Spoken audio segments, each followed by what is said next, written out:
Shabbat Shalom, on est au mois d'Adar. Il y avait une fois 3 Américains et chacun parle sur leur autre enfant. Il dit: mon fils, c'est une personne qui construit beaucoup d'immeubles. Et quand il avait l'anniversaire de son copain, il a voulu faire plaisir, lui donner un appartement. Il dit: mon fils, c'est le plus grand vendeur de voitures en Amérique. Quand il est venu pour son anniversaire de son copain, il a une voiture. Et le troisième, il dit: mon fils, c'est un grand banquier. Quand il est venu à l'anniversaire de son ami, qu'est-ce qu'il a donné? Il a donné $100 000, un petit cadeau. Et le quatrième se tait, il dit rien. Mais il dit: écoutez-moi, mon fils, il n'a pas réussi dans la vie. Mais c'est une personne qui a du mazal. Hein. Parce qu'il y a 2 ans, sur son anniversaire, il a reçu une maison. L'année dernière, son anniversaire reçoit une Mercedes. Et cette année, il reçoit $100 000. Oui, mes amis, cette semaine, on a vu l'histoire de Moshe Rabbeinu, notre Iloula de Moshe Rabbeinu. Zain Bada. Dès qu'on vous parle de l'Iloula de Moshe Rabbeinu, ça nous rappelle une chose.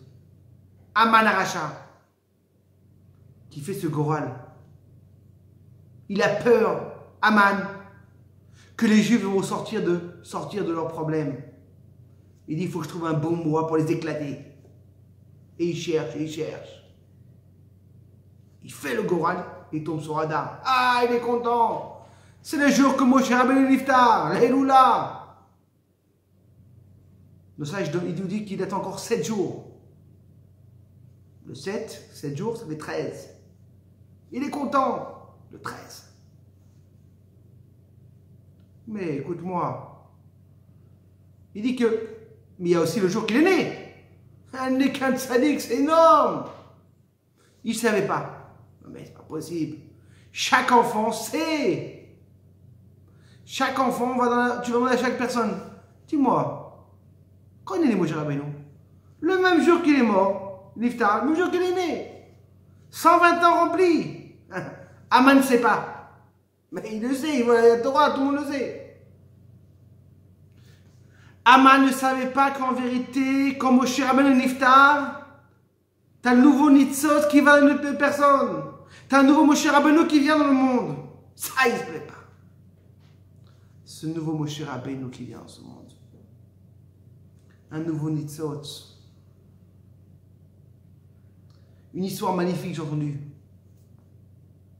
Il y avait une fois le Rav Heitkin. Le rabbi le dit: voilà, tu vas dans un village en Pologne et va chercher des juifs. Il n'y a pas beaucoup de juifs, mais va les chercher. Et il va à la mission. Et voilà, il y va, il cherche.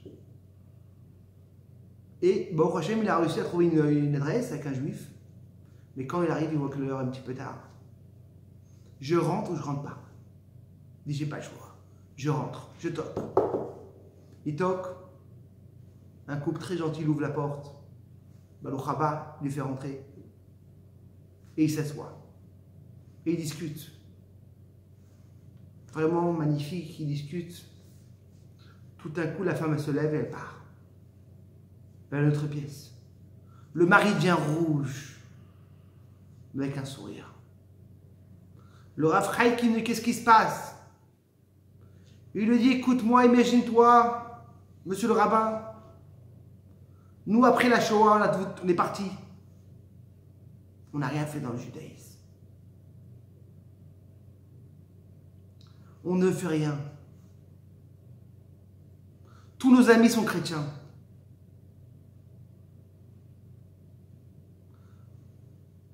Le personne qui s'occupe de l'église, il cherche de nouvelles personnes.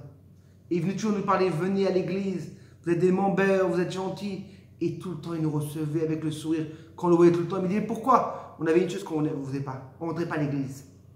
Rentrer, on va vous convertir dans les parties, vous êtes une communauté. On va... Non, non, non. Hier, oui, monsieur Reiki, il est venu. Le prêtre de la de l'église. Et il a parlé. Venez devenir des membres. On va bien vous recevoir. Vous allez avoir une communauté. On se dit, ouais, c'est fait. On n'a jamais eu des juifs qui venaient nous voir. On n'a jamais eu des rabbins. Et là, tu viens au moment. On décide de repousser encore 10 ans. Le Rav Reikin voyage, part de ce village. Mais il tient le contact avec eux. Il leur envoie des matzot, des téphilines, des mezuzot, et doucement, doucement. Jusqu'à qu'un jour, cette famille décide de partir de ce petit village et d'aller à l'endroit qu'il y a des juifs. Et Baruch Hashem aujourd'hui, c'est les Shomer Shabbat, Shomer Kashrut. Leurs enfants, ils sont religieux. Oui, mes amis. La Gemara nous dit, qu'est-ce qu'il ne savait pas en vérité, Aman? Qu'il ne savait pas que le même jour qu'il est Niftar, il est aussi né. Venez faire. Le même jour qu'il est Niftar, qu'il est décédé, il est aussi né un nouveau Moshe qui est venu. Dans chaque génération, Mordechai, c'était quoi le Moshe de cette génération? Il ne savait pas ça. Dans chaque génération, il y a ce Moshe Rabbeinu. Et là, on va voir un magnifique dans les parachas. On nous raconte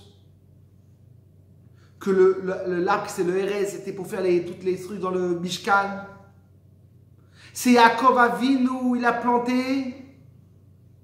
Déjà en Eretz Israël, il a replanté en Égypte. Et ils ont pris dans le désert 200 ans avec les arbres. Ils n'ont pas pu attendre qu'ils arrivent dans le désert. Et acheter dans le désert, trouver déjà 200 ans. Oui, mes amis. Ils savaient que la galoute, c'était tellement dur. Ils savaient que les vents vont tomber. Le juif se lève, il voit ce Erez. Il voit cet arbre-là, il donne la force. Ça lui donne la force à se relever.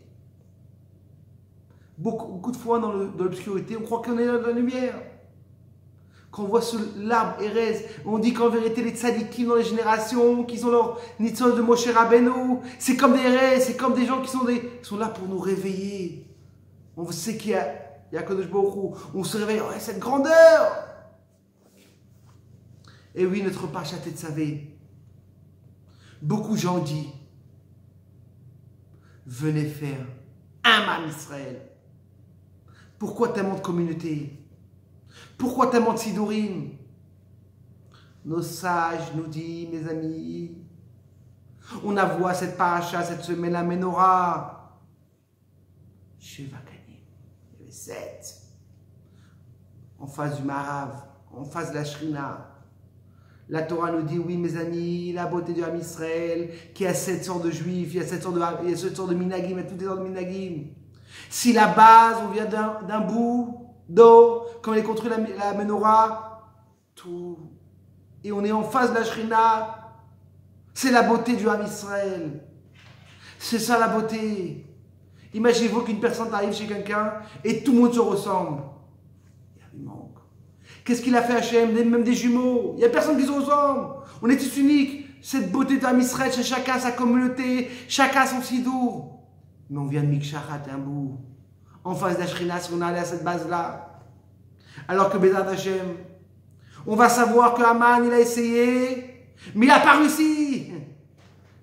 Regardez là, Israël, comment on est fort aujourd'hui. Combien de Torah il y a. Combien de Gdusha. Que Bézat Hashem, qu'on va continuer avec cette Gdusha et des trucs. Et on va crier Haman. Tous ces racistes, les gens qui ont voulu nous enlever. T'as pas réussi. Et qu'on aura du mazal dans la vie. Bezrat Hashem. De la simcha, que la simcha. Qu'on aura une grande simcha.